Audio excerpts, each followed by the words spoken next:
Hi guys, welcome to Ink Bros. My name is Brandon and this is Ethan. Today we're doing something a little bit different. Today is actually the 20th anniversary of Halo Combat Evolved, and therefore it's Halo's 20th birthday today, so happy birthday, Halo. Happy birthday, John Halo. And we thought this is a good time to kind of reflect on Halo's past, present, and future as long-term Halo fans for pretty much most of that time, and how Halo has evolved, de-evolved, whatever you want to see it as, over that period. You know, what our relationship is to the series, the games. Basically, we're just telling our Halo story. Everyone's got their own story of, you know, when they first played Halo, how they're introduced to it. Did they play with friends? Did they play with family? Did they play it all? Did they play it all? Do they even know what Halo is? Why'd you click on this video if you don't know what Halo is? Jesus. The other reason that we're doing this video is we've kind of discussed this in the very first episode of our Road to Infinite video, is that Halo is the very reason that we became friends in the first place. It was the catalyst for our friendship. It was the catalyst, you know, because we had known each other, or not known, we had known each other for quite a long time. We went to the same school since kindergarten, but we never really became friends until Cottage 49. Cottage 49. But we didn't become friends for a really long time until... Except I was in Cottage 51, actually. Were you? Yeah. No, you were in my one. Yeah. Was I? Yeah. Are you sure? Yeah. In the end, I'm going to get photographic evidence that we're in the same cottage. Needless to say that Halo is very important to us. Like, yes, it's just a video game, but like many other franchises out there, like Star Wars or Lord of the Rings or some stuff like that, it's a part of our lives. It was there in our most formative years. Well, what was your introduction to Halo? My introduction...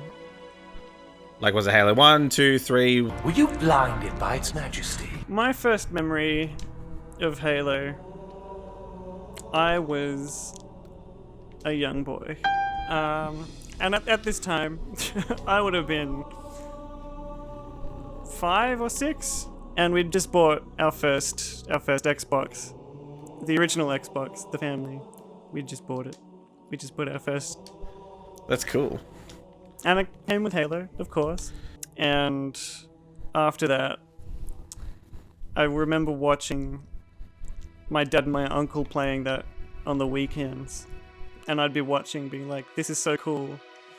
This is one of the coolest things I've ever seen in my 6 years on this planet. And I'd ask, when can I play this? Can I play too?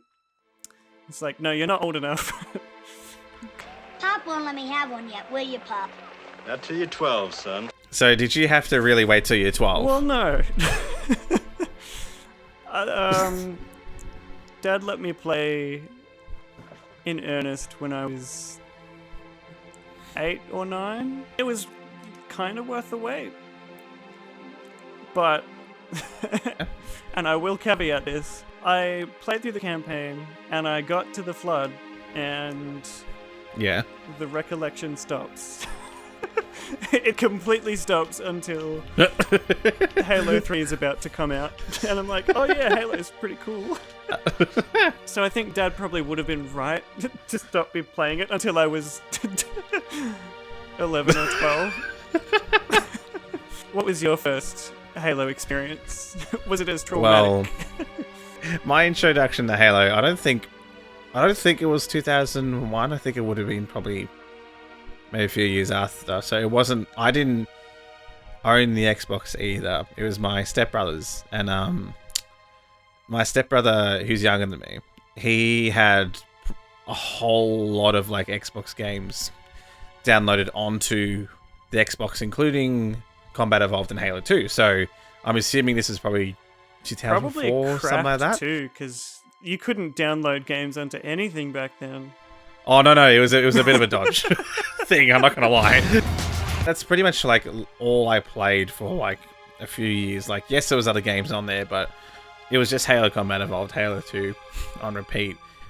lots of silent cartographer, lots of outskirts climbing on the rooftops and stuff, and playing Halo 1 thinking that you could beat 2 betrayals, but not actually doing the mission, which I still stand by you can do. One of these days I'm gonna prove that. One of these days you're not. I'm not a crackpot, okay?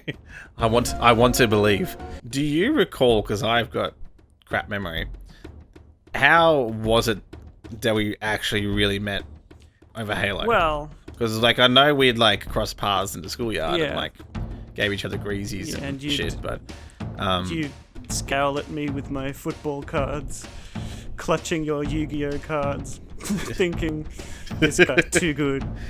I didn't send that kid to the He Shadow thinks Realm. he's so cool. He's too mainstream with his football cards. Matthew Lloyd, fucking dweeb man. So this whole debacle went on for 6 years until one eventful lunchtime. I was sat in a row of desks at the front of the classroom. What a nerd. I know. And you, Brandon, Yes. were sat on the row of desks behind me. I'm chowing down on a sandwich, and I'm overhearing you and this kid talk about Halo. And I turned to say, hey, you guys are talking about Halo. I like Halo. And you just said, oh, cool. And you both just resumed talking, and I just turned back around to keep drawing and eating my stupid sandwich. Man, I was a dick. I'm sorry, by the way. I really should have engaged with you. My social skills aren't the greatest. No, as you. it's fine. Oh, It's, well aware. it's documented now. I do remember that we did a school project type thing where we were studying about politics and how like the Senate works and all the seatings and all that kind of stuff. We were relegated to doing media stuff for our politics project, and the intention of that was that we would interview other students and talk Yeah. about their policies. Blah, blah, This blah, was blah, blah, you. blah. Yeah, that was supposed to be what I was meant to do.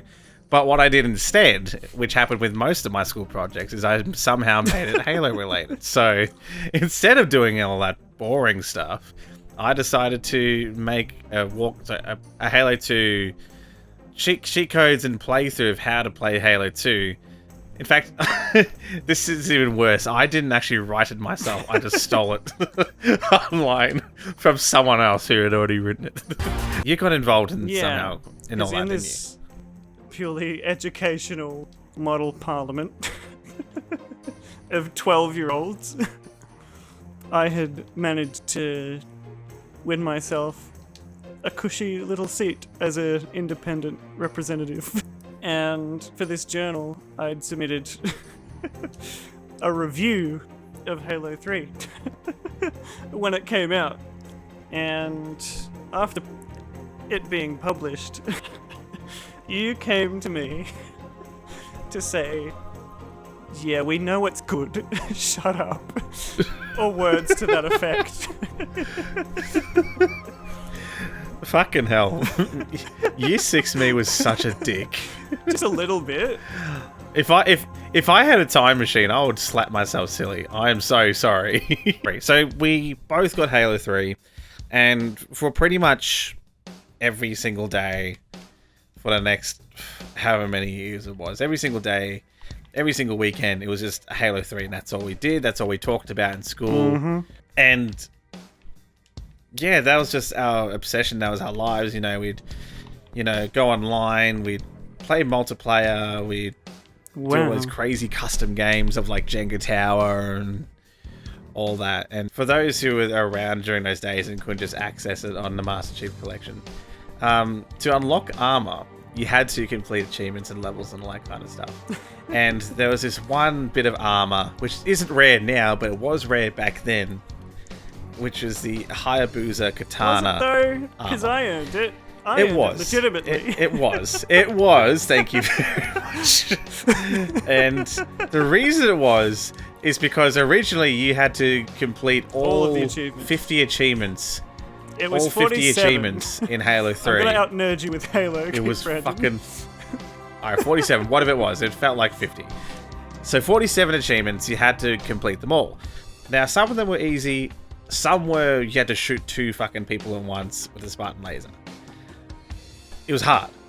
And I grinded so much to actually get through all this and get this feckin' armor. And I finally got it after a long, long time of sweat and tears and angsty throwing a controller at the wall.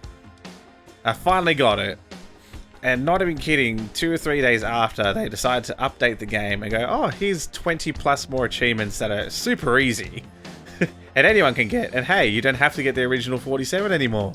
All you gotta do is get a few more achievements and then bang, everybody fucking has the katana. Everybody! And as you can tell, I'm totally not salty about it. At all. By the way, Brandon figures it. You can tell, right? 343 Industries owes him $40. At least. Just to pay for therapy. Another thing that stands out for me, reflecting on Halo and all that kind of stuff, is I remember the build-up, or at least the anticipation or whatever, which is the same thing really, of Halo 3 ODST. Now, Yeah. for me... When Halo was at its height. Yeah, Halo was at its peak. They released these mysterious like teasers and stuff of like a new game or whatever. It's like, what is it going to be? And at this point, I was already frothing over ODSTs because of that Day on the Beach cutscene and just because they were cool like side characters in Halo 2 and 3. And then like when they announced like ODST, like that, I still remember seeing that trailer for the very first time. Like I'm almost getting goosebumps right now of like the reveal that the ODSTs have this like drop pod and stuff. It blew my goddamn mind. Like, I don't know how old I was, but that was like my spiritual awakening for me. That's how it felt. It was just like, wow, this is so cool. Like Bungie at it again. That was my first midnight launch. Was it the case for you? Yeah. Yeah. I honestly don't think that I might have been to another midnight launch, but I think that was the first, definitely the first bit I'd been to.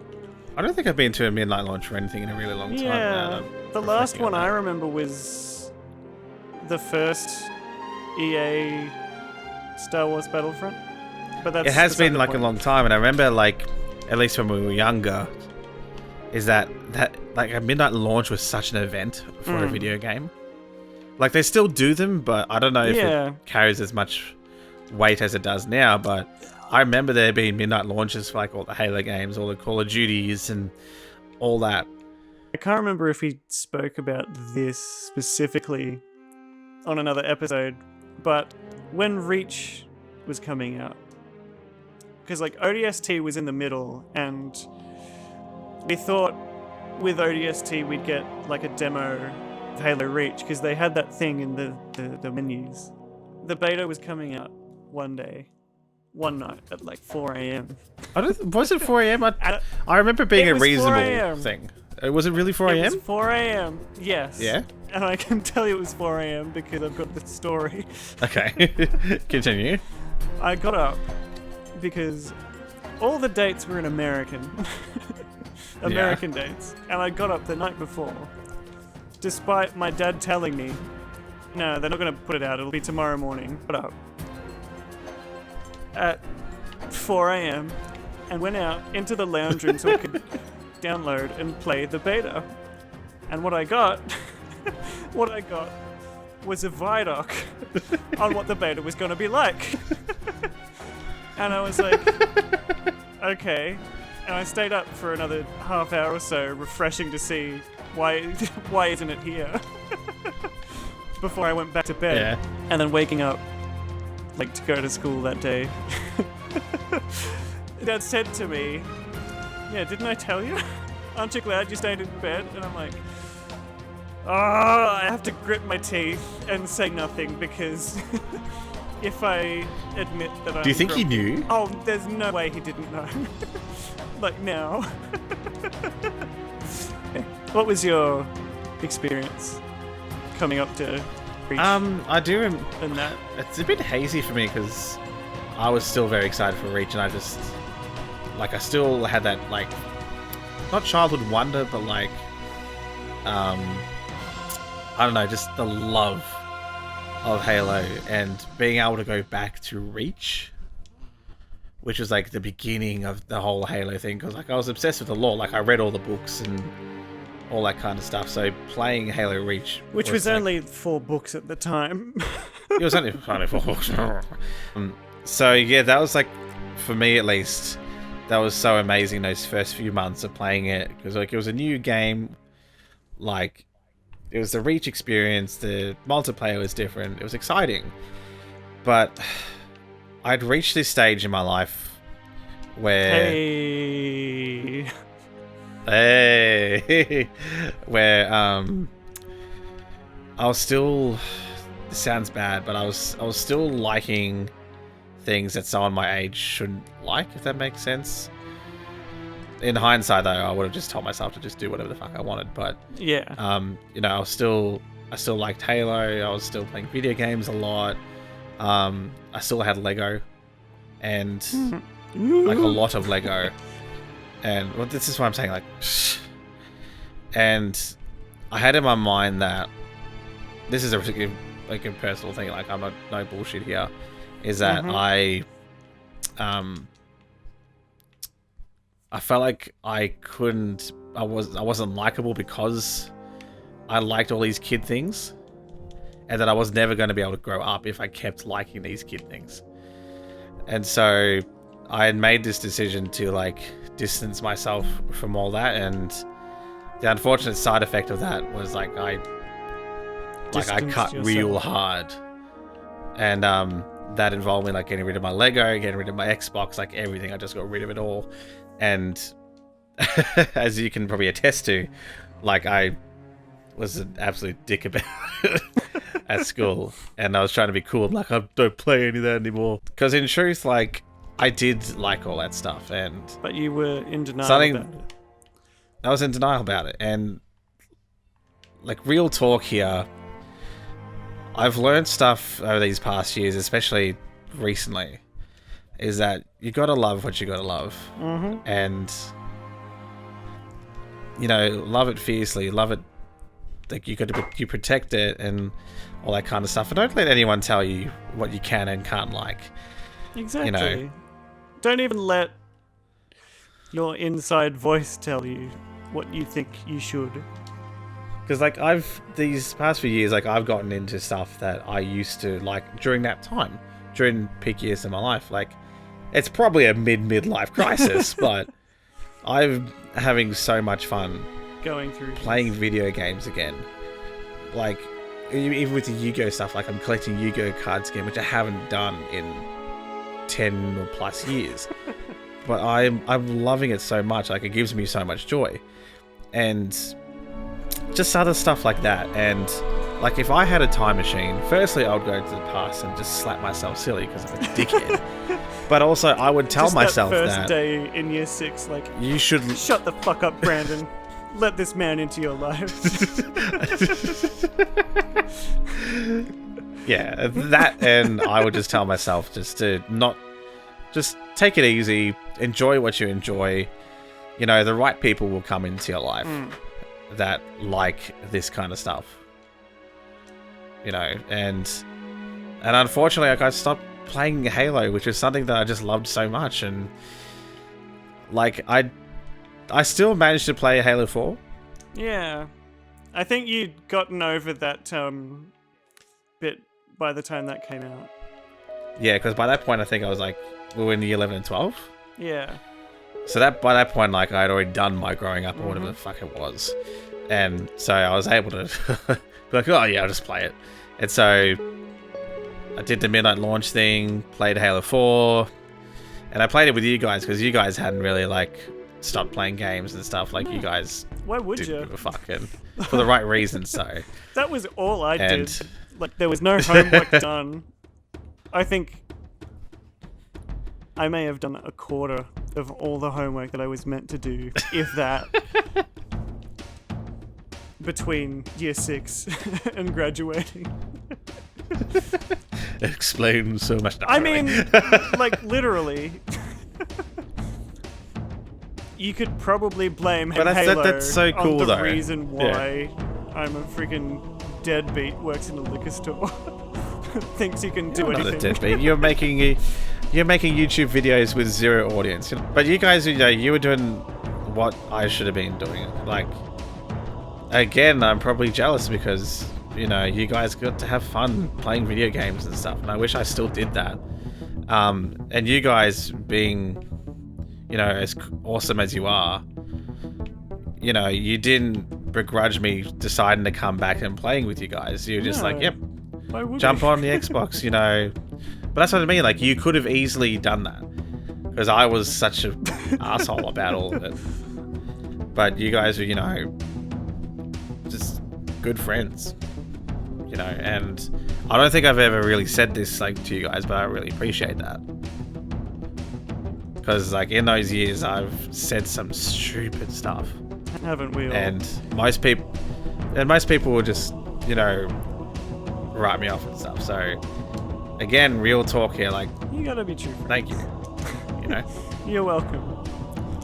Now, the next kid who says he likes something to you, what are you gonna say? What are you gonna do? Get the fuck out of my face.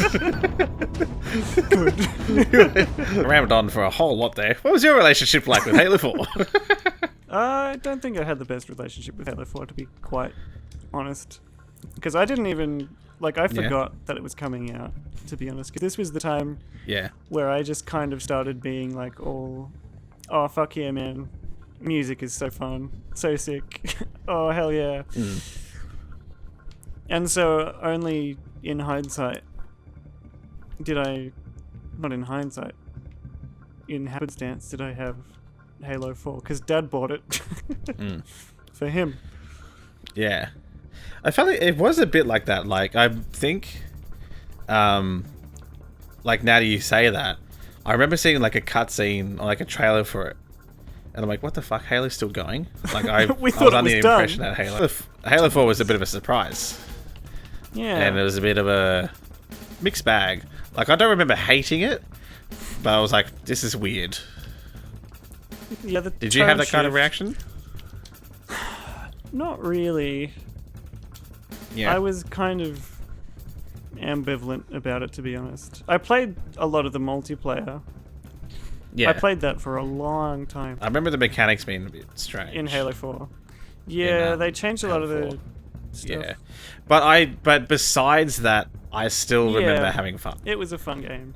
This is the time when we're all playing again, and you had your recording device. Hablo español?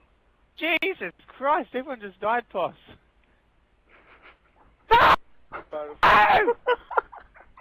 Poss, you left me on my own. We can't be a squadron. Yes, we can! Not really hiding behind a crate. What if it's just a box? But anyway, my recollection of Halo 5 is that I think I'd stopped playing Halo 4 for a while, and I just moved on to other things like Skyrim or Fallout or any of those kinds of games. And then Halo 5 was almost like a bit of an afterthought. It's like, oh shit, Halo 5's coming out. I know nothing about this. Let's check it And out. so, as per tradition, me and Tim, we went out, got Halo 5. I think we both pre-ordered it or whatever, because That's what you do when you're a teen with Um, money. You make bad decisions. Well, a young adult by this point. Well, so true. we're still making bad decisions. Well, evidently, because one of us ended up getting it, and we just brought it home. We're like, okay, let's chuck this in. Let's go and play some co-op on Halo 5 on the one TV on the one console, not knowing that Halo 5 did not have split it screen never co-op, would. and we found out the hard way because we chucked it in, and we thought What's going on? what's going on here? Why is there? Where's the co-op? Where's the split screen? And then I remember actually googling where is split screen, and then it's saying Halo 5 does not offer split screen, and then we had to mad rush out back to the shops for me to get my copy of Halo 5, then go into my house to get my TV to get my Xbox, so we could play Halo 5.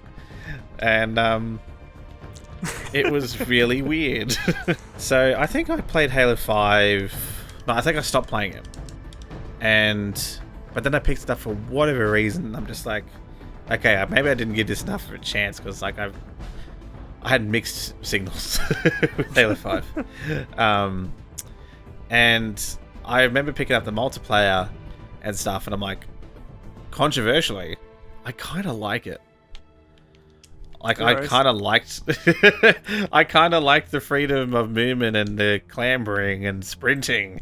Like, I didn't mind all that. Like, it wasn't as bad as a lot of... You didn't mind the 4-dimensional chess. Yeah, I didn't mind it too much. And I think it might have just been because I played other games that were similar to it. I'm like, yeah, it is what it is. And I remember enjoying the multiplayer and then discovering Forge and...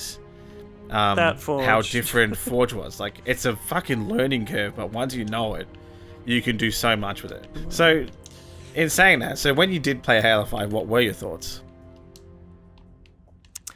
I honestly did not like it. Which is fair. Like, I can't quite remember why. Yeah. No, I do remember exactly why. I just found it so... different? I found... not different. A lot of the levels were just so fucking frustrating in how they were designed and how you'd play through them. Yeah. And the Prometheans, I fucking hate the Prometheans. Oh, no, I stand by you with that. The Prometheans are fucked, Yeah. and I'm so glad they're not in Halo Infinite. And... Touch wood. well, spoiler warning here too, I guess. The end with Cortana was so insulting. One of the main things I love about Halo is, like, yes, the multiplayer is fun, but it's the story that I'm just so enveloped in. And I remember, like, I agree that the choices in 5 were so fucked. In not just like the stuff with Cortana, but I remember just being so confused. Like, this, it was a bit like this in 4, but it was even worse in 5. That for whatever reason, you had to have read and understood like 20 different books and like other TV shows and stuff. And even as someone who loves like extra stuff with video games and movies, That's and all not how you do it. It should be supplementary reading, not required reading. So with all the weird stuff surrounding Halo 5, and like I enjoyed it for a while, but it wasn't enough to keep me staying. The Forge was fun, but I only ever really do Forge every now and then. And I don't know if this was us, but Halo as a franchise, as like an entity, Yeah, felt like it was dying. It had become a ghost of its former self. Yeah. Well, I mean, I think it just MCC was just adding to the fuel to the fire of that. Like, Halo was just not what it was. Like, I remember, I don't think MCC was a midnight launch for me. No. I do remember getting there with Tim as tradition because we played co-op. Like, that's just Halo tradition for me. We got it, really excited to get up and running, and it just fell apart day one. I was there when, you know what, I could be, this might be a big call, but I feel like that might have been the day that the Halo died or was dying. Like, I remember being so excited being able to play all the Halo games again. Like, all in one thing, like, that's mind-blowing that they were able to do that. Like, they were the first ones really to do it. And for it to just fall apart so bad. Like, it was really heartbreaking. Like, I think I only played it for a few days afterwards, and that just didn't touch it for years. And then Halo 5 came about, and all that kind of stuff. So, I'd fallen off Halo for a while there, too. Again. And for the second time. And here we are. Like, not... Yeah, and here we are now. And it's not like I never... For me, at least, I never really stopped loving Halo, but... It was just sad because, like, I felt like... It was hard to love it when it wasn't putting any love back, if that makes sense. It was a one-way relationship. But it is true, isn't it? But I think that comes to what is Halo for you. And That's true. saying that Halo has betrayed us in the past, and yet we keep coming back. And it keeps coming back. What does it say What about does it say us? about us? But it says Halo has been a friend to us. It's brought us so much warmth and joy in our lives from not being happy with the homework and shitty teachers and bullies at school. Well, exactly. You know, we were really, this sounds so corny, but we were really blessed to be a part of that Halo experience with amazing music, with amazing writing, with amazing cinematography, direction. Like, point being is it was so good, and to see it kind of like return to form with Infinite. Like, Infinite is so promising. Like, it feels exactly like it did in the good old days. It feels like what Halo 3 was to us. But in even talking about Halo in terms of relationship, like with relationships, you can't expect things to stay the same. Like, No, yes, we you fell have in to love grow with and Halo change in a and certain it's state. evolve. Yeah, you have to let it grow. You have to let it change. And unfortunately, there's been some awkward growth spurts or whatever. But, you know, we've got to grow with it. And We've got to Halo, Halo is growing in a certain way. It's like it's the good old days. It's what we fell in love with in the first place. But it's something new. It's exciting. It's all these new mechanics that they're chucking in. You know, with the RPG elements and the map design. And It's all that. evolving And the combat. Well, that's why they call it that. I almost feel like if, you know, in an alternate timeline where you didn't, like, say, hey, you guys talk about Halo?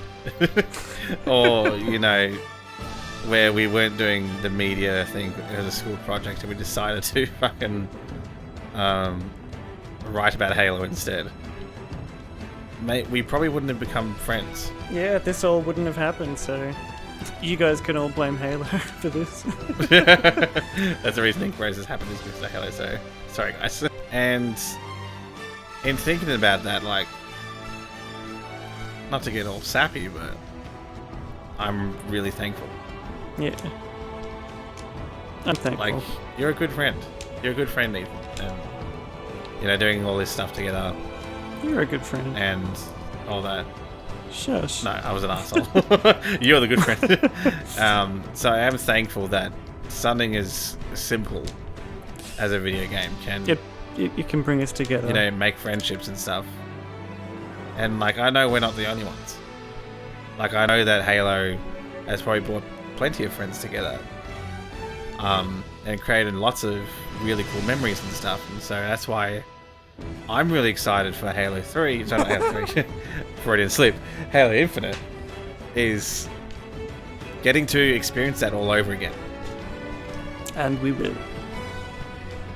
And we will. And it's getting to experience that whole thing all over again 20 years later.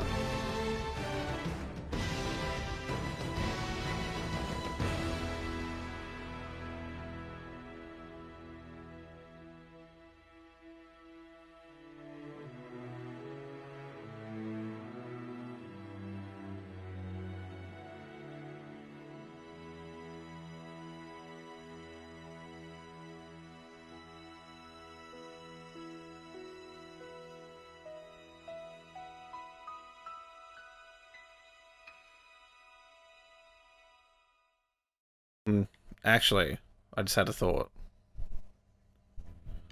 What if Halo Infinite's shit